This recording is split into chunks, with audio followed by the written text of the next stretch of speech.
Hoje a gente vai meditar em Lucas 13. A gente vai ler dos versículos 1 até o 9.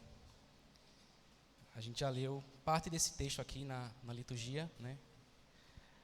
Mas a gente só tinha lido dos versículos 1 ao 5. E agora a gente vai ler até o versículo 9.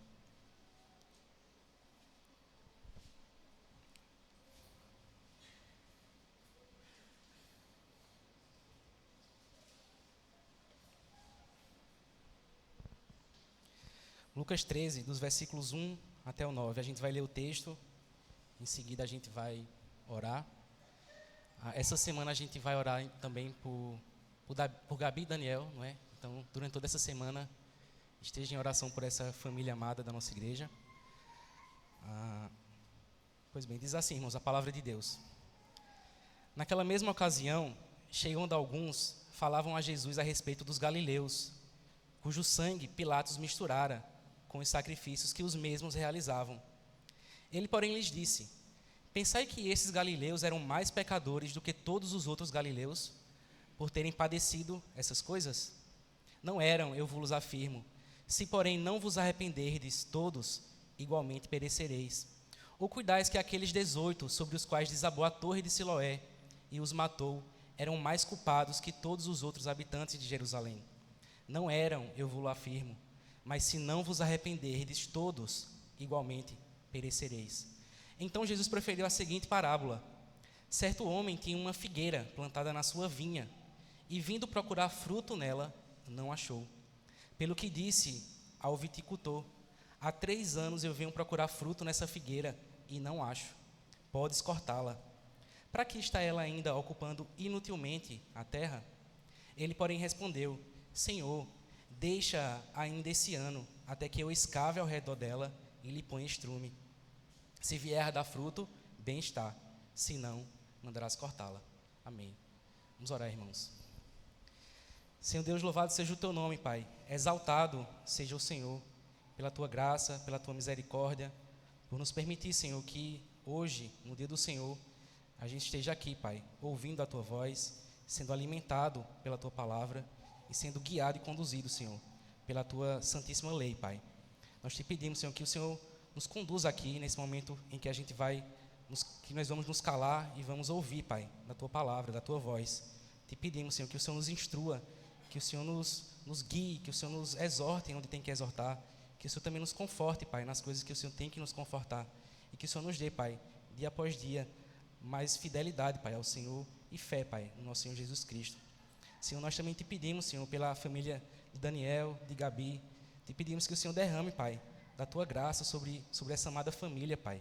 Que o Senhor abençoe, Senhor, o fruto do ventre de Gabizinha que está grávida agora. Que o Senhor abençoe, Pai, a formação desse bebê. Que o Senhor dê saúde, Pai, a Gabi, para que ela possa, Pai, ter essa gestação de uma maneira tranquila, Senhor. A gente também te pede, Pai, que o Senhor dê sabedoria a Daniel, que o Senhor dê a ele força, firmeza, para que ele conduza, Pai, a casa dele, para que ele conduza, Senhor, e guarde a casa dele para a tua glória, Pai. A gente também te pede, Pai, que o Senhor dê disposição a eles, que o Senhor dê ânimo para que eles possam, Senhor, ensinar, Pai, essa criança nos teus caminhos, que eles possam ensinar a fé, Pai, do nosso Senhor Jesus Cristo a ele, Pai. Então a gente te pede, Senhor, que o Senhor derrame da tua graça sobre essa família, Pai, para a tua glória, Senhor, em nome de Jesus. Amém. Amém, irmãos. Irmãos, a gente leu aqui esses 9 versículos, mas nessa ocasião a gente vai se aprofundar mais apenas dos versículos 6 até o 9, que é justamente a parábola da figueira infrutífera. Mas é importante a gente pensar aqui sobre o contexto dessa parábola, não é?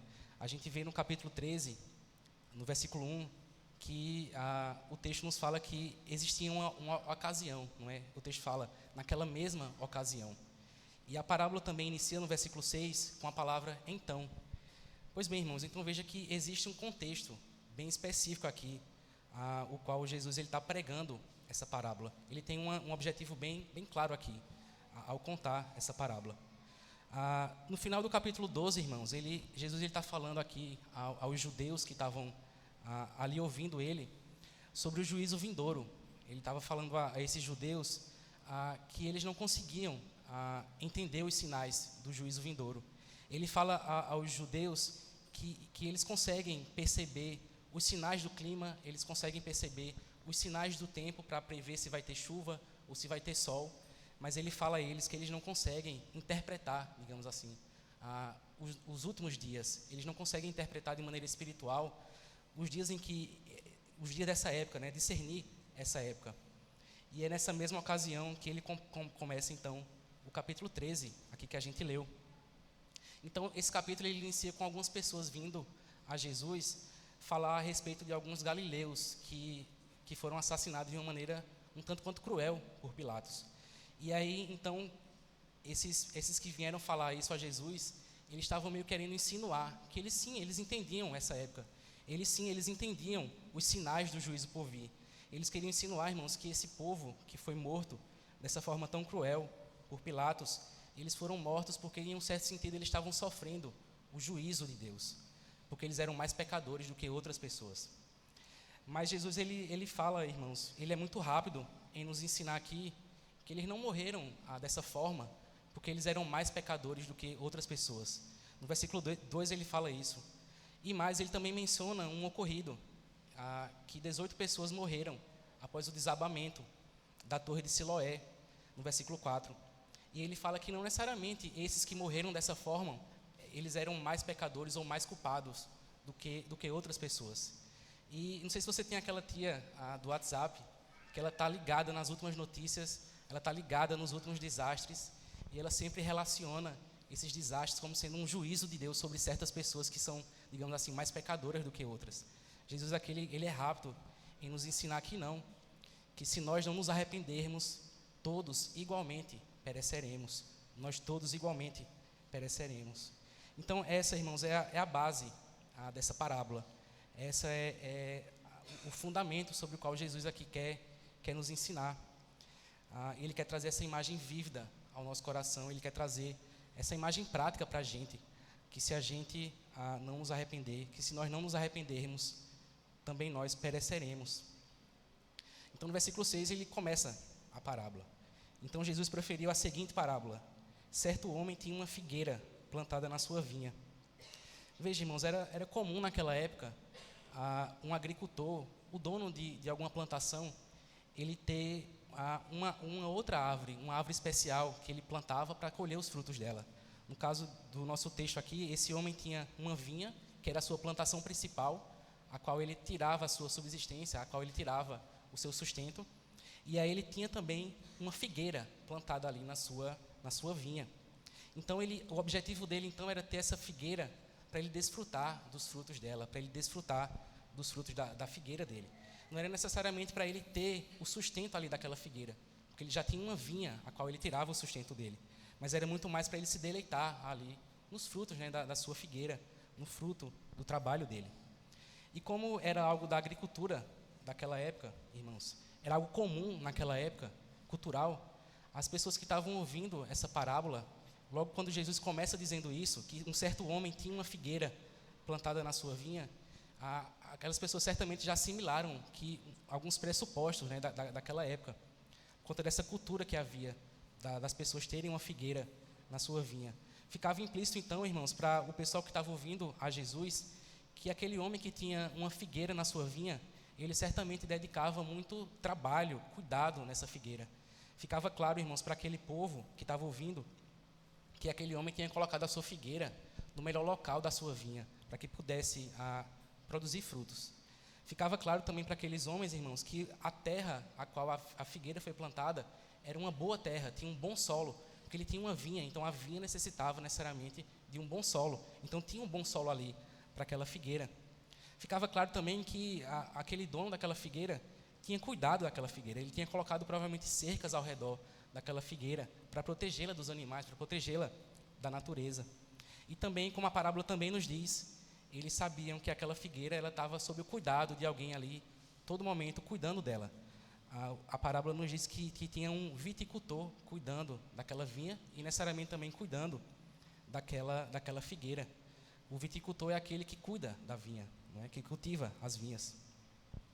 Mas veja, o que Jesus está querendo dizer aqui, irmãos, e o que ele está falando a esses judeus que estão ouvindo a ele, é que são os judeus que são essa vinha, são os judeus que são essa figueira. Ele está deixando implícito aqui, irmãos, que Deus havia cuidado do povo dele, o povo escolhido dele, o povo de Israel. Em diversas partes da Bíblia, irmãos, é interessante que o povo de Deus é comparado com uma árvore, o povo de Deus é comparado com uma vinha.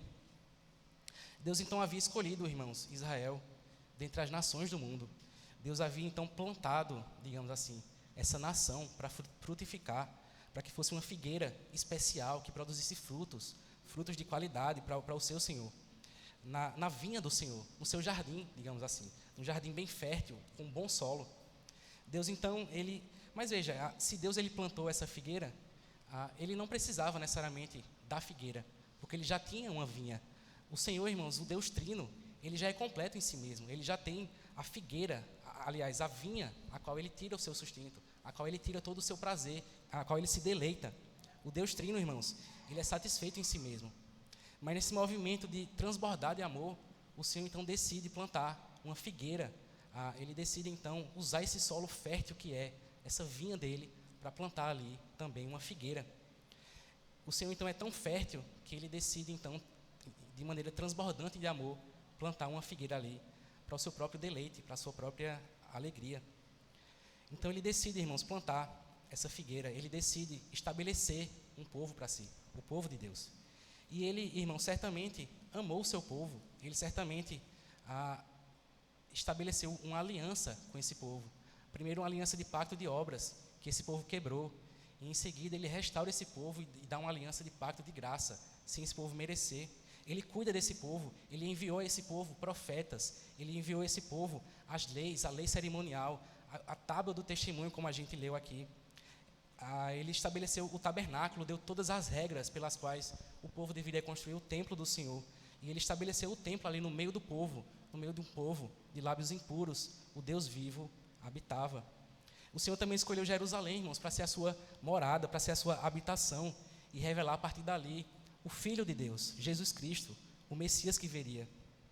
O Salmo 147, irmãos, ele fala que Deus ele favoreceu esse povo de tal forma que ele deu a esse povo a palavra a Jacó. Ele deu as suas leis e os seus preceitos a Israel. Ele não fez assim a nenhuma outra nação. O Salmo 147 fala. Ele cuidou, irmãos, desse povo com amor zeloso. Ele derramou sobre ele as preciosas promessas, irmãos, do Evangelho. Desde a queda deles no Éden, Deus já havia revelado as promessas do Evangelho. Eles foram protegidos, eles foram conduzidos, eles foram sustentados, irmãos, a todo tempo. O Senhor abriu o mar vermelho, irmãos, para que esse povo fosse liberto da escravidão no Egito. Eles foram alimentados, irmãos, pela Páscoa e eles foram separados também pela circuncisão. Isaías 41, irmãos, fala da seguinte forma: Tu, ó Israel, servo meu, tu, Jacó, a quem elegi, descendente de Abraão, o meu amigo, tu, a quem tomei das extremidades da terra e chamei dos seus cantos mais remotos, e a quem disse, tu és o meu servo, eu te escolhi e não te rejeitei. Ano após ano, irmãos, o Senhor sustentava, o Senhor guiava, o Senhor conduzia, o Senhor acolhia esse povo, dia após dia, irmãos. Em Isaías 5 ele fala: o que mais eu podia fazer à minha vinha que eu não tenha feito? O que mais eu podia ter feito a Israel que eu não tenha feito? O que mais eu poderia ter feito à minha igreja que eu não tenha feito? Sim, irmãos, eu espero que você já esteja ligando aqui os pontos, porque Israel, ele aponta justamente a igreja de Deus, a igreja de Cristo, a nós, irmãos, a eu e a você. As semelhanças são óbvias, irmãos, conosco.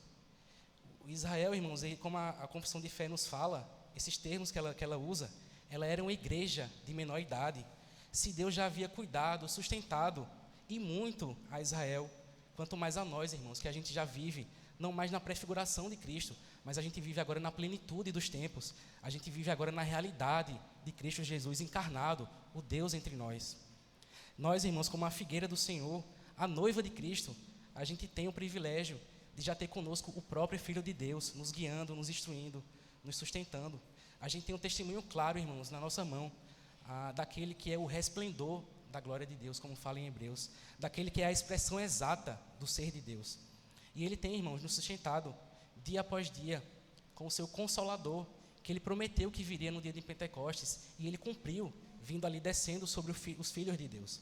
Ele tem alimentado, irmãos, nós, dia após dia, domingo após domingo, irmãos, com a palavra dele, a palavra pregada ao nosso coração. A gente tem um privilégio, irmãos, de ouvir na nossa igreja local as doutrinas da graça. A gente tem um privilégio, irmãos, de ter a palavra exposta ao nosso coração, domingo após domingo, no mundo em que tantos locais que supostamente pregam a palavra de Deus, mas pregam, na verdade, um falso evangelho, no mundo em que tanta gente que nem ouve a palavra de Deus, a gente tem o privilégio, irmão, de ser alimentados. Nós temos o privilégio, irmãos, de sermos alimentados domingo após domingo com a sã doutrina. Perceba, irmãos, eu e você, nós não somos diferentes do povo de Israel, que recebeu essa atenção tão especial da parte de Deus. Milhões e milhões, irmãos, e milhares de pessoas, elas nascem, elas vivem e elas morrem sem conhecer a Deus, na escuridão dos seus pecados, na ignorância, alheios a Deus. Mas Deus, irmãos, pela sua graça, por essa misericórdia dele, por algum motivo ele tem se revelado a nós, domingo após domingo, dia após dia. E aí a gente pode perguntar, será que é porque a gente é melhor do que os outros? Será que é porque a gente é melhor do que as outras nações? Não, irmãos, esse é o ponto da parábola. Se nós não nos arrependermos, de igual modo, também a gente vai perecer. E aí é o que nos leva ao próximo trecho do versículo 6, a última parte dele. A gente vê que o dono da vinha, ele tinha um desejo especial, ele tinha um propósito em plantar aquela figueira para ele.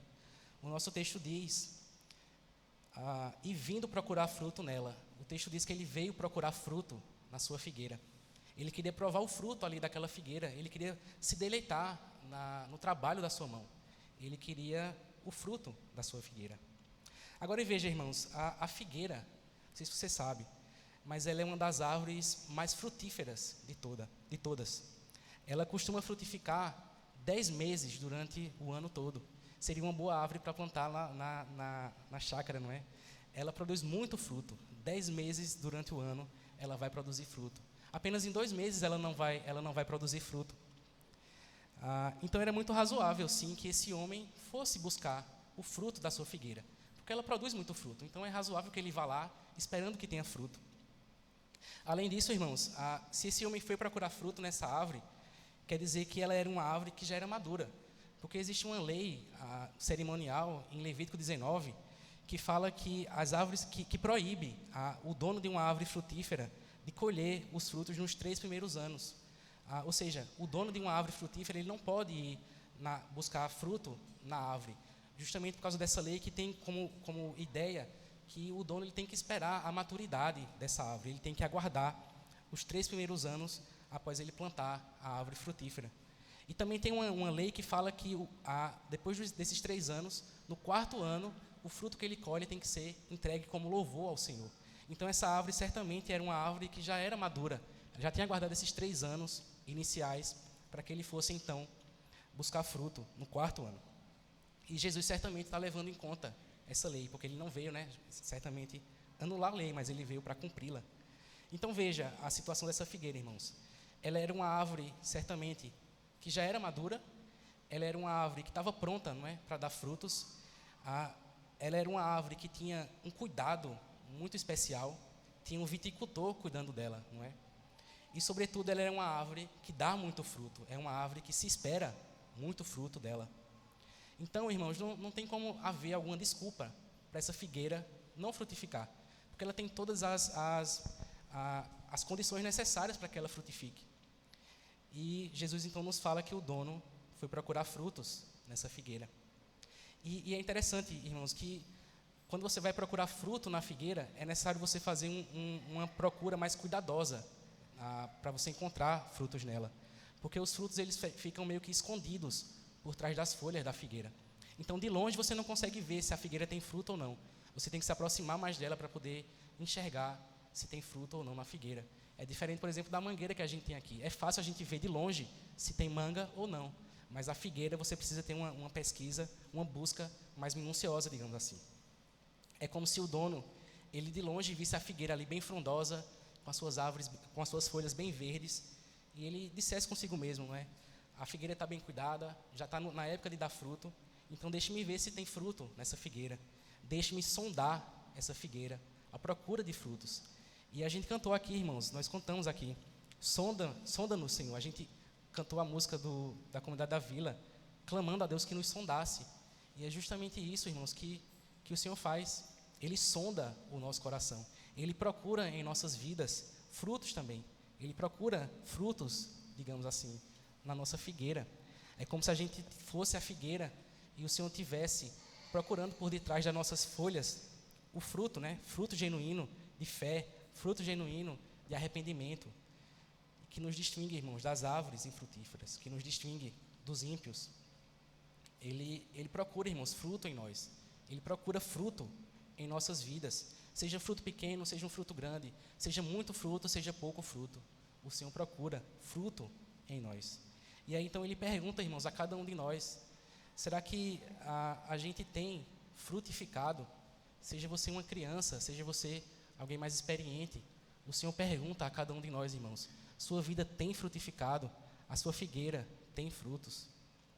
Será que a gente pode dizer, irmãos, que a nossa figueira tem frutos ao Senhor? E aí quando você olha para a sua vida, então, e aqui eu não estou perguntando, irmão, se a gente tem produzido tanto fruto quanto a gente deseja frutificar, se a gente tem produzido fruto em abundância, digamos assim. Porque se você acha que tem fruto suficiente na sua vida, é muito possível que você seja um fariseu, não é? Que acha que pode obedecer à lei de Deus perfeitamente. Mas, irmãos, a pergunta aqui que é feita é se quando o Senhor ele procura fruto em nós, será que a gente pode dizer com toda humildade, mas com sinceridade ao Senhor: sim, Senhor, pela Tua graça, pelo Teu poder operando em mim, foi produzido, sim, Senhor, alguns frutos em minha vida. Senhor, eu não posso negar que a minha vida tem sim produzido alguns frutos espirituais para a Tua glória. Não posso negar, Senhor, que o Teu trabalho em mim, que a Tua obra na minha vida tem produzido sim fruto, Senhor. O fruto do Espírito. Eis aqui, Senhor, o fruto do Teu trabalho em mim. Será que a gente pode dizer, irmãos, que nós não podemos negar que a nossa vida tem sim produzido frutos. Frutos do Espírito de Deus. O fruto do Espírito é o amor. Então, será que a gente pode dizer ao Senhor: sim, Senhor, eu tenho amado ao Senhor de todo o coração.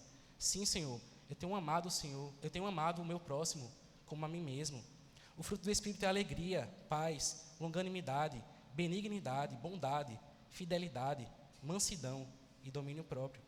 Será que a gente pode dizer, irmãos, ao Senhor: sim, Senhor, eu tenho sim o desejo de produzir mais e mais desse fruto espiritual, mas sim, Senhor, eu tenho produzido fruto, eu tenho produzido, Senhor, pela Tua graça, operando em mim, esse fruto do Espírito.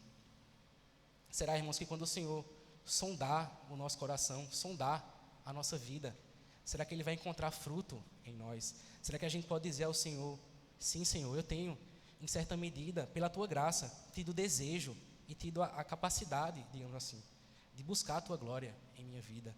Será que a gente pode dizer ao Senhor, irmãos, que sim, Senhor, eu tenho crescido pouco a pouco à semelhança de Cristo?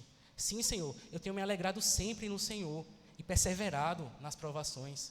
Eu tenho orado e vigiado para não cair em tentação. Sim, Senhor, se o Senhor procurar fruto em mim, sim, Senhor, pela Tua graça, a Tua palavra e a Tua lei tem sido o meu deleite. Eu tenho lido, estudado, memorizado, ouvido e meditado na Tua santa lei. Sim, Senhor, eu tenho andado procurando dar sempre a razão da minha esperança. Sim, Senhor, eu tenho sido testemunha Tua, compartilhando a minha fé com os perdidos. Será que a gente pode dizer, irmãos, ao Senhor, com toda humildade: sim, Senhor, eu tenho servido a Tua igreja com alegria, com diligência, eu tenho praticado a hospitalidade com o povo de Deus? Será que quando o Senhor se aproximar, irmãos, da nossa figueira, procurando frutos, será que a gente pode dizer a Ele: sim, Senhor, eu tenho sido um marido que ama a minha esposa? Será que as mulheres vão poder dizer: sim, Senhor, eu tenho sido uma esposa que respeita o meu marido? Será que as crianças, sim, crianças, vocês poderão dizer ao Senhor: sim, Senhor, eu tenho honrado o meu pai, eu tenho honrado a minha mãe? E os solteiros, irmãos, será que eles vão poder dizer ao Senhor: sim, Senhor, eu tenho cuidado das Tuas coisas, eu tenho buscado Te agradar? Será que a gente vai poder dizer, irmãos, ao Senhor que ainda que não sobre dinheiro para nossas próprias vontades, será que a gente vai poder dizer a Ele que a nossa vida financeira é entregue a Ele, pertence a Ele, e a gente tem servido a Ele com os bens que Ele tem nos dado? Será, irmãos, que quando Ele examinar eu e você, com essa busca cautelosa, será que a gente vai poder dizer a Ele: sim, Senhor, eu tenho me examinado, eu tenho me autoexaminado, e dia após dia eu tenho me arrependido dos meus pecados. Sim, Senhor, eu tenho aguardado a Tua volta, mais do que tudo nessa vida. Será, irmãos, que quando o Senhor Ele vier à nossa figueira, será que Ele vai encontrar algum desses frutos?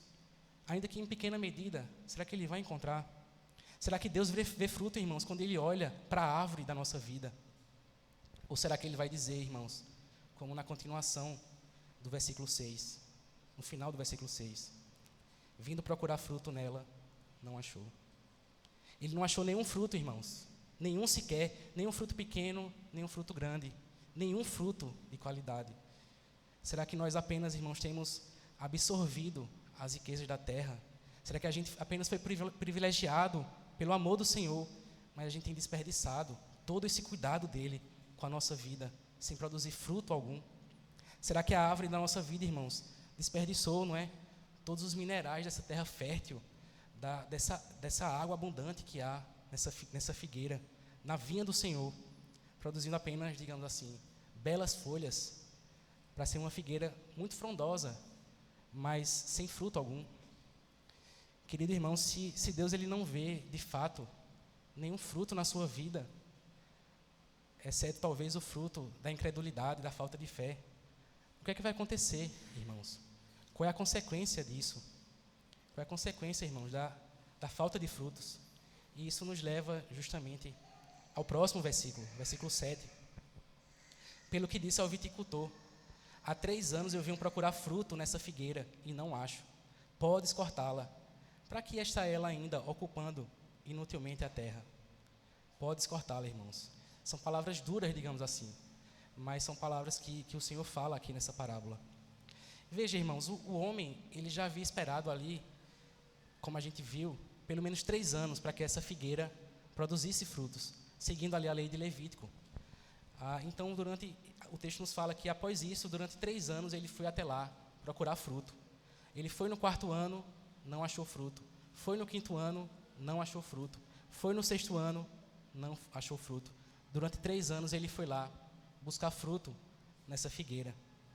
Então, imagine, irmãos, a sensação, então, de tristeza ou decepção da parte desse dono em todo esse tempo ir lá procurar fruto e não achar. Imagine, então, por assim dizer, a sensação de injustiça que ele deve ter sentido, não é? Ele cuidou tanto dessa figueira, ele trabalhou tanto por ela, por 6, 7 anos, e essa árvore não estava produzindo fruto algum. E aí ele se pergunta, não é? Por que ela deveria continuar ocupando inutilmente a terra? É uma pergunta tanto quanto existencial, não é? Por que essa figueira, cujo propósito é ter frutos, não está produzindo frutos? Então ele tem muitas razões, irmãos, para falar essa sentença: podes cortá-la.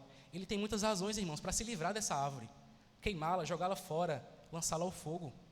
Ela tem sido infrutífera, irmãos. Ela não tem servido o propósito qual ela foi criada para existir. Ela não tem sido de nenhuma utilidade, irmãos, apesar de todo o cuidado que ele tem, que o dono tem realizado nessa figueira. Ela tem sido uma figueira muito dispendiosa. É muito trabalho necessário para cuidar dela. É muito esforço para cuidar dessa árvore. Muito recurso está sendo colocado nessa figueira para manter essa árvore de pé, mas não está tendo fruto algum. Além disso, irmãos, essa figueira, ela está ocupando espaço ali na terra. Um espaço que poderia ser plantado uma outra árvore frutífera. Um espaço que poderia ter sido usado para uma outra árvore plantada ali. Ela retira a umidade do solo, ela retira os minerais do solo para não produzir fruto algum. E talvez o pior de tudo, irmãos, em um certo sentido, a falta de frutos, ela é contagiosa. Quando a gente pensa num pai que é infrutífero, necessariamente o filho dele também vai ser infrutífero. Quando a gente vê irmãos e irmãs infrutíferos, frequentemente um influencia o outro na falta de frutificação. Então ele se pergunta: para que essa árvore ainda está ocupando inutilmente a terra? Corte essa árvore, corte essa árvore. É o que o texto nos diz. Ele disse ao cuidador da vinha, ao viticultor.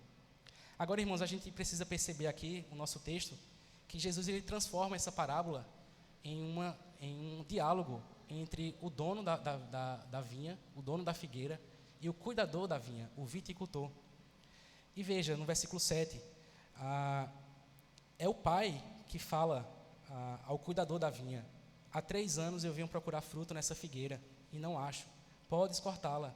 Para que está ela ainda ocupando inutilmente a terra? É uma figura de Deus Pai aqui, esse dono da vinha. Mas no versículo 8, o viticultor, uma figura de Cristo Jesus, ele nos fala: ele, porém, respondeu: Senhor, deixe-a ainda esse ano, até que eu escave ao redor dela e lhe ponha estrume. Veja, irmãos, que maravilha é essa imagem do viticultor tendo ali misericórdia, tendo ali paciência com essa figueira infrutífera. Essa intercessão que é feita entre que o viticultor faz entre a árvore infrutífera e o Deus Pai. A gente vê aqui a infinita misericórdia desse viticultor se encontrando ali com, em um certo sentido, a paciência de Deus Pai em permitir que essa árvore continue na terra. E essa, irmãos, a palavra do viticultor, deixa ainda esse ano, é a resposta, irmãos, do Senhor Jesus à nossa falta de frutos. É a resposta, irmãos, do nosso Salvador à nossa queda. É a resposta, irmãos, do nosso Redentor à nossa pecaminosidade. É essa bendita intercessão do Filho junto ao Pai, do viticultor junto ao dono da vinha. Não cortes ainda, deixa essa figueira aí por mais um ano. E o dono da vinha, ele responde: ok, eu vou deixar por mais um ano, mesmo que ela não mereça, eu vou permitir que ela fique ali por mais esse período de tempo, por mais um ano. Percebe, irmãos, aqui no texto, que o viticultor, o cuidador da vinha, ele não nega as acusações do dono, que a figueira não tem produzido frutos, mas ele confirma sim que essa figueira tem sido infrutífera, que ela não tem dado fruto, que era visível, não é? Ela era estéril. E ele não pede também que essa sentença do dono da vinha, ela seja anulada, mas ele pede por misericórdia, ele pede por mais um tempo, ele pede para que essa figueira tenha mais um pouco de tempo, para que ela possa produzir fruto, para que ela possa chegar ao arrependimento. E quem é que tem poder, irmãos, para fazer um pedido desses, junto ao dono da vinha, não é? Senão o nosso Senhor Jesus Cristo. Quem é que tem poder, irmãos, para fazer um pedido desses ao dono da vinha e ser atendido? Para perdoar pecados, para ter paciência com o pecador. Percebe, irmãos, que o viticultor, ele traz para si a responsabilidade. Ele fala: não cortes ainda.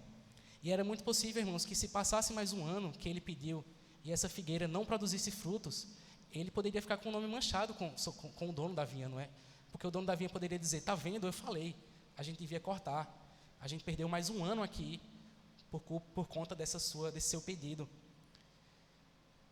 Mas o viticultor, então, irmãos, ele se compromete a se empenhar ainda mais e a usar todos os meios possíveis para estimular essa figueira estéril a dar frutos.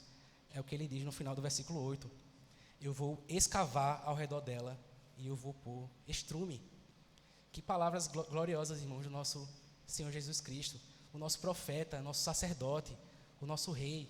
Ele promete que ele vai usar todos os meios possíveis para preservar, para corrigir a nossa infertilidade, para restringir a maldade do nosso coração. Ele vai usar todos os meios possíveis para nos levar ao arrependimento.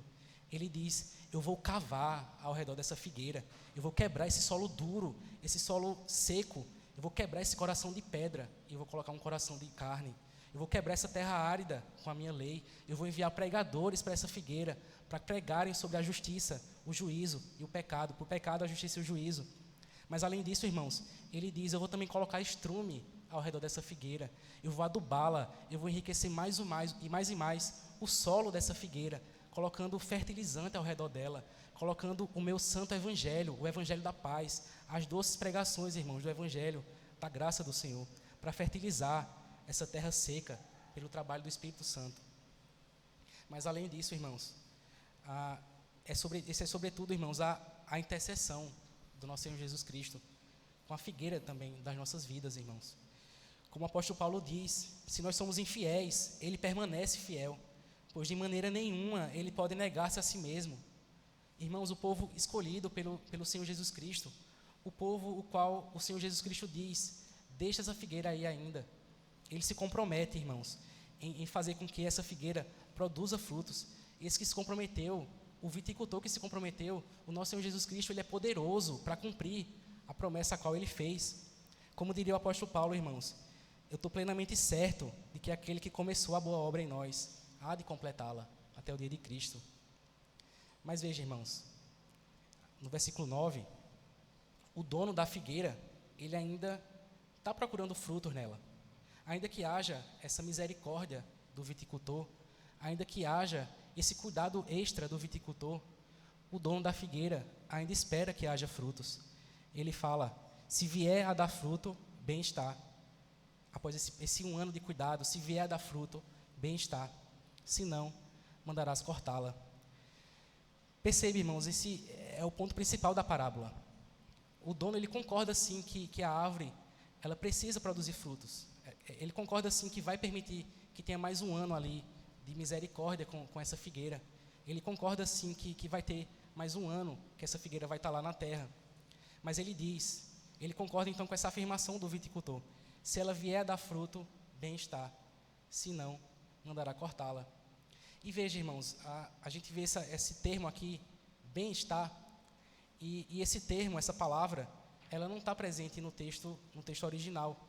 Ela é mais um termo aqui usado para completar melhor para nós, digamos assim, na tradução, o sentido dessa frase. No original não tem esse bem-estar.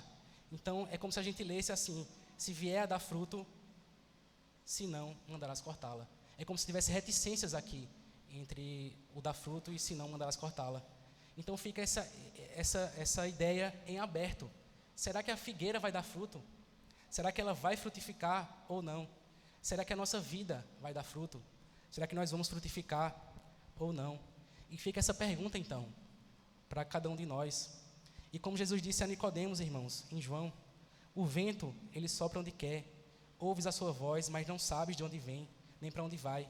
Assim é todo que é nascido do Espírito. Cabe a nós então, irmãos, rogar ao Senhor, suplicar a Ele, para que pela misericórdia dEle, pela ação do Espírito dEle em nós, seja produzido frutos na nossa vida, sejam produzidos frutos agradáveis ao Senhor. E o ponto, irmãos, desse versículo é o que o apóstolo Paulo fala em 2 Coríntios. No tempo aceitável eu escutei você, e no dia da salvação eu o socorri. Eis agora o tempo oportuno, eis agora o dia da salvação. É esse, irmãos, o momento oportuno, o kairós de Deus, o tempo de Deus, para que a gente se arrependa e que a gente se volte ao Senhor, para que a gente rogue ao Senhor que Ele produza frutos em nossa vida. Apesar de toda a antiga infertilidade, irmãos, apesar de toda a nossa falta de frutos, o Senhor é misericordioso, Ele é gracioso e Ele permite, e Ele não corta a figueira da nossa vida. Ele permite que a gente tenha essa oportunidade de se arrepender no dia de hoje. E Ele está disposto, irmãos, a nos lavar de todos os pecados. Como fala no Salmo, o coração compungido e contrito, o Senhor não despreza. E certamente, irmãos, veja, se não há um caminho aqui duplo, ou a figueira produz frutos e continuará lá, ou ela não produz e será cortada. Então há uma expectativa muito grande sobre essa figueira. Ela precisa produzir frutos. Mas veja, irmãos, você consegue imaginar qual é o papel de uma árvore na produção de frutos? O que é que ela pode fazer pelas suas próprias forças para produzir fruto?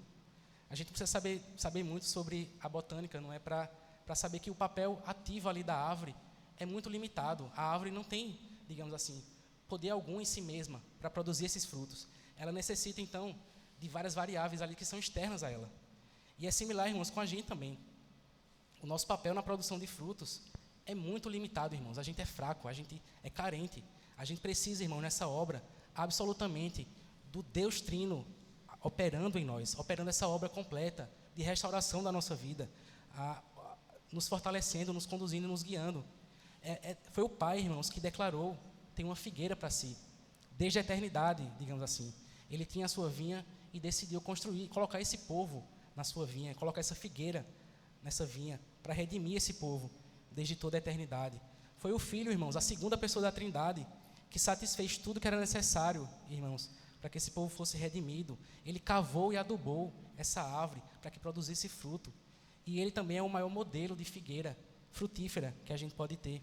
E é o Espírito Santo, irmãos, quem aplica a obra da redenção em nós, em cada um daqueles que são o povo de Deus.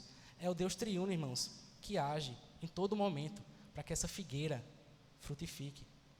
Qual é o nosso papel então, irmãos, como árvore do Senhor, se não suplicar o auxílio de Deus, do Todo-Poderoso, em arrependimento, em fé, com coração humilde, com coração compungido e contrito, como diz o Salmo, até que seja visto em nós fruto de obediência, até que seja visto em nós fruto agradável ao Senhor.